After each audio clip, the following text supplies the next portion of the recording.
The call. He waited and watched, his finger rapping against the arm of the seat as he looked out across the expanse of the city below. All was silent in his office, and he sat alone with his thoughts as he awaited the news.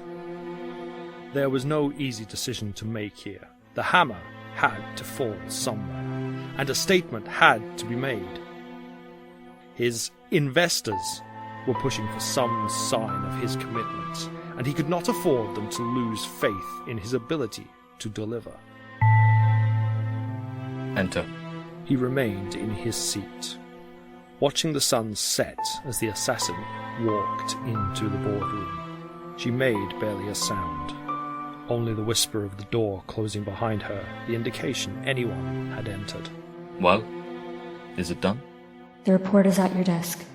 The shuttle is due to leave in a day or so. And its flight path? It passes over South London on its way to the military airport at North Halt. There are 4 points identified en route for interception.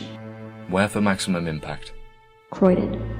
Estimated exposure to the cargo would be around 300,000. More if the shuttle can be made to steer off course. Solaris bit his lip at the thought. Hundreds of thousands of people would be affected.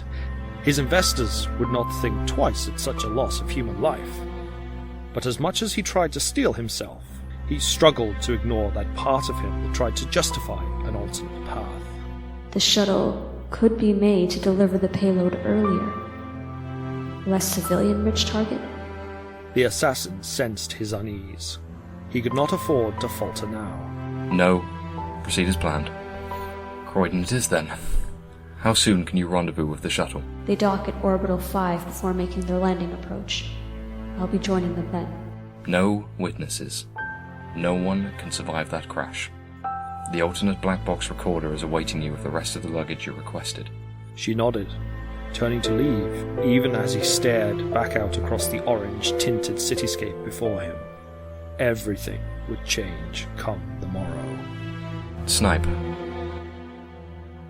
Am I doing the right thing? She stopped at the door, looking back to him. Beneath the mask, it was impossible to know what expression she wore. I will follow, whatever you decide. Will you? What we do now condemns thousands. And it will be done. That it will. She left, the door hissing shut. Yet he knew he was not yet alone. The air had taken a strange chill, and the sensation of another's presence set the hairs of his neck rising.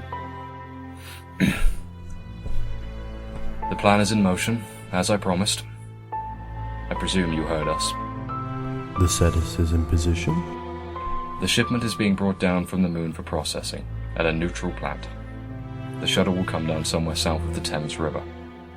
You'll understand I won't prepare cleanup crews until after the incident. You have done well, Mr. Derro. And I trust payment is in kind. As promised. Upon delivery, of course. I have to ask, why here? Why not? The lights flickered a moment as he looked back from his chair, unsurprised to see no one remain with him in the room. He frowned, disliking how his investors could slip so easily past his security. Slowly he returned his attention to the skyline, watching the sun slip below the horizon and the lights of the city streets flicker on one by one. They had no idea what was coming, the people out there. He found himself pitying them, though no flash of guilt passed across his mind. He was beyond such thoughts now. They were a preparation only, a necessary sacrifice. The future was inevitable now. The call was made long before. The only way to survive it now was through their pain.